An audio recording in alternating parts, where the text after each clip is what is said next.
Bonjour à tous, c'est Roméo Cournal, le coach intuitif, et nous marchons ensemble sur le chemin qui mène à soi. Voilà autre chose.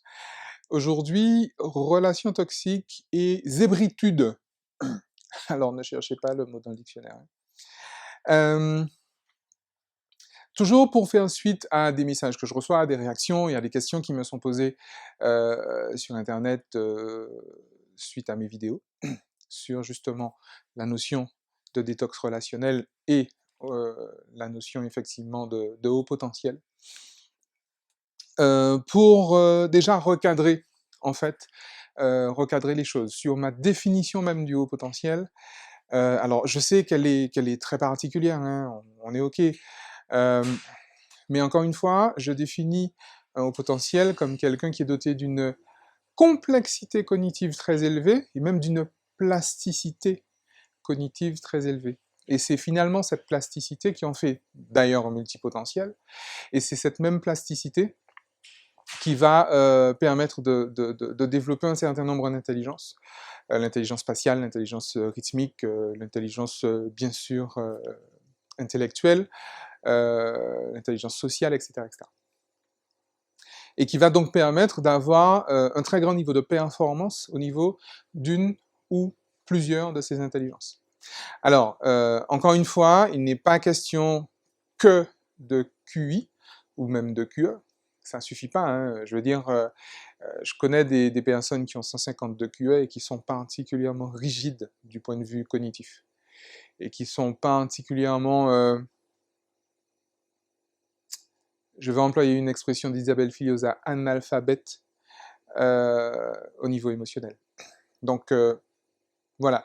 Et par opposition, j'ai envie de dire, j'ai aussi des personnes qui ont juste 110 de QI et qui sont, pour le coup, de vrais zèbres. Alors, mais de vrais zèbres. Avec l'hypersensibilité qui va avec. Donc déjà, dans un premier temps, on fait le point là-dessus. Il est évident que du moment où vous avez un point de vue qui est différent de celui-là, finalement, tout ce que je dis après n'a plus beaucoup de sens. En tout cas, peut se retrouver même en contradiction. Anyway, donc on part de ce cadre-là.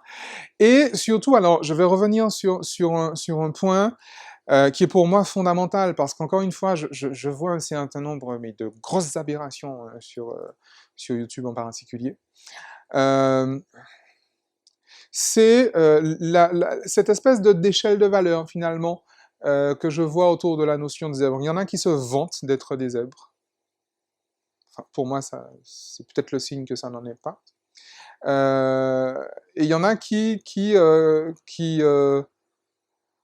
au contraire, ont tendance à critiquer ou même à insulter carrément la notion même de haut potentiel, en disant que ouais, qu'en gros, c'est des mecs qui se la racontent, qui se la jouent, bref.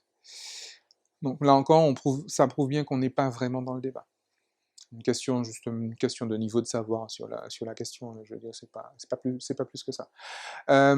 Malgré tout, cette notion de finalement les plus intelligents sont les meilleurs, c'est bien d'être zèbre, et finalement être normopensant, être neurotypique, c'est limite un défaut. C'est pas du tout comme ça que je vois ça. Et effectivement, si vous avez ce filtre-là, si vous avez ce prisme-là, voire ce biais-là, au niveau cognitif, forcément, mes propos seront de toute évidence mal interprétés. Anyway, donc c'est à chacun de se positionner par rapport à ça. Alors, ajouter à ça, je vais revenir encore sur une notion qui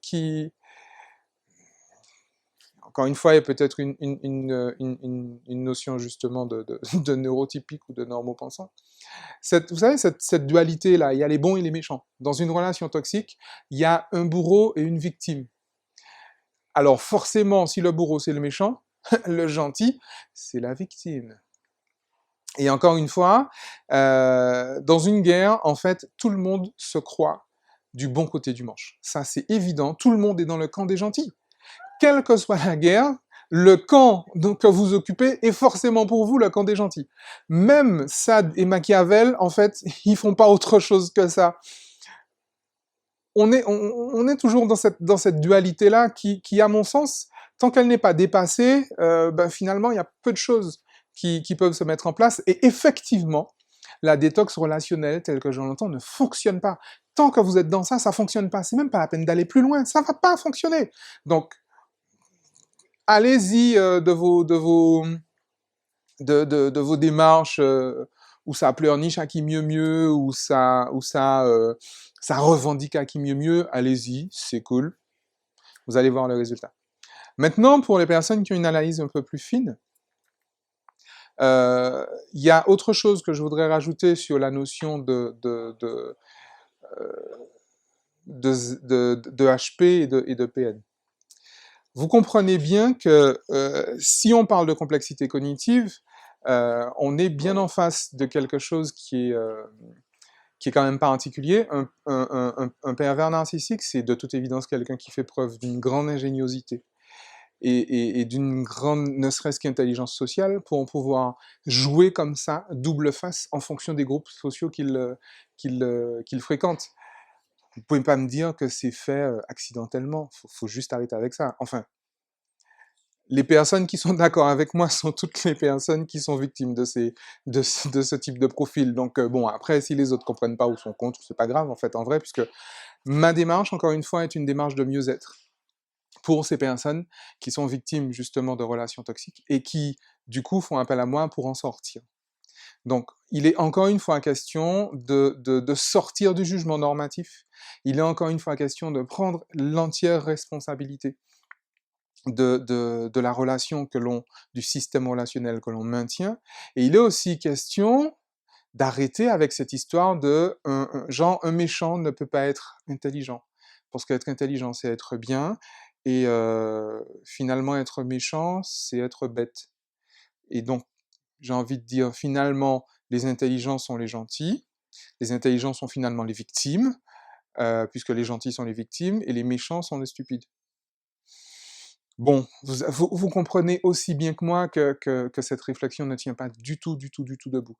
Donc, je vous invite encore une fois à revoir ces notions d'échelle de valeur, à revoir ces notions de dualité. Il y a un bon, il y a il y a un méchant, il y a un bourreau, il y a une innocente victime. Voilà, tant qu'on est dans ça, on est donc il y a forcément un coupable. Et tant qu'on est dans la culpabilité, on n'est pas dans la responsabilité.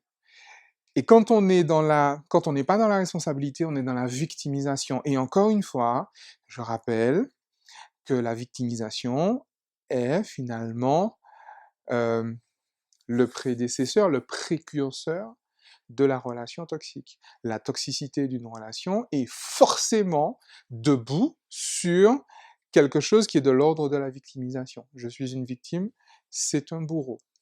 Forcément, voilà. Et après, mettez toutes les dichotomies que vous voulez dessus. Hein. Je suis esclave, c'est un colon. Je suis gentil, c'est un méchant. Voilà, enfin, toute une série de choses qui n'aident finalement personne. Et je suis vraiment effaré de voir un certain nombre de propos qui sont tenus sur Internet. D'ailleurs, ils ne tiennent tellement pas que les personnes qui souvent viennent me voir sont des personnes qui ont eu affaire avec ces accompagnants, qui ont eu affaire avec ces écoles-là, et qui sont tellement déconstruites, qui sont encore plus mal après, qu'elles reviennent après pour finalement que je défasse quelque chose qui a été trop entretenu par des personnes qui les accompagnent, qui étaient censées les sortir finalement de ce schéma relationnel toxique. Donc voilà, tout ça pour dire aussi que, pour répondre aussi à certains qui finalement, en gros, me reprochent finalement de ne pas me justifier, de peu citer mes sources. Bon, si vous voulez connaître mes sources, écoutez, faites les 20 ans de recherche que j'ai faites. Comme ça, vous connaîtrez mes sources. Ça sert absolument à rien que je vous cite une source comme ça si vous ne les mettez pas en connexion avec les 1500 autres euh,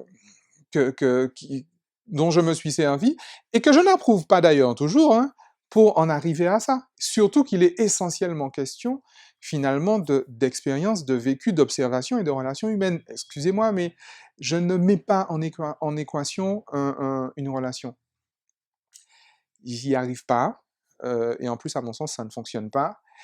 Et quand je ne le fais pas, je m'aperçois qu'effectivement les résultats, finalement, sont satisfaisants, en tout cas pour les personnes que j'accompagne. Donc, encore une fois, tout ça pour mettre un terme à ces histoires-là. Mes références, je dis souvent aux personnes, considérez que j'ai aucun diplôme. Considérez que limite que j'ai sorti ça de mon chapeau. Si ça vous plaît pas, c'est très bien. Maintenant, vous savez, je me suis fait à l'idée que les personnes qui viennent me voir sont les personnes qui vont tellement mal que finalement elles en arrivent devant moi. C'est pas grave, vous savez, ça fait 20 ans que je fais ça. Et quand j'étais thérapeute, il était question de ça aussi. Les personnes attendent d'être vraiment complètement cassées pour finalement faire une démarche. Bon, j'ai envie de dire heureusement, elles tombent sur moi et peut-être 3 mois, 6 mois après, les personnes s'en tirent bien. Donc c'est génial, moi je suis hyper content du boulot que je fais. Maintenant, à côté de ça, bon voilà, j'ai pas, je ne me justifie pas sur mes sources, je me justifie sur mes résultats. Alors bien évidemment, j'ai une approche neuroscientifique très forte, bah, oui, parce que c'est ce qui m'a permis en tout cas de mettre en place ce niveau de résultat, mais j'ai aussi fait plein d'autres écoles. Donc voilà. Et encore une fois, si vous voulez vraiment connaître mes sources, vous perdez du temps. En fait, vous perdez du temps. En fait, en vrai, vous perdez du temps. C'est que vous n'êtes pas concerné par la situation de relation toxique. Et si c'est le cas, ben, faites autre chose. Ou encore, si vous êtes concerné par ça, vous perdez du temps. À savoir euh, si je suis légitimé par tel ou tel. Parce que jusqu'à présent, les personnes qui sont les stars, j'ai envie de dire, de la chose, reconnues en tout cas dans les médias, sont justement des personnes dont je récupère les anciens clients, dans un état pas cool. Donc, je ne jette l'opprobre à personne, hein, mais le fait est que, voilà, c'est encore une fois une observation. Donc voilà, ça c'était pour la deuxième partie justement de l'aspect détox relationnel, et avec le lien que je fais sur la zébritude. Donc, encore quelques jours de patience et bientôt arrivera donc le programme en ligne sur la détox relationnelle. D'ici là, amusez-vous bien et souvenez-vous, hein, je vous ai à l'œil. Ciao.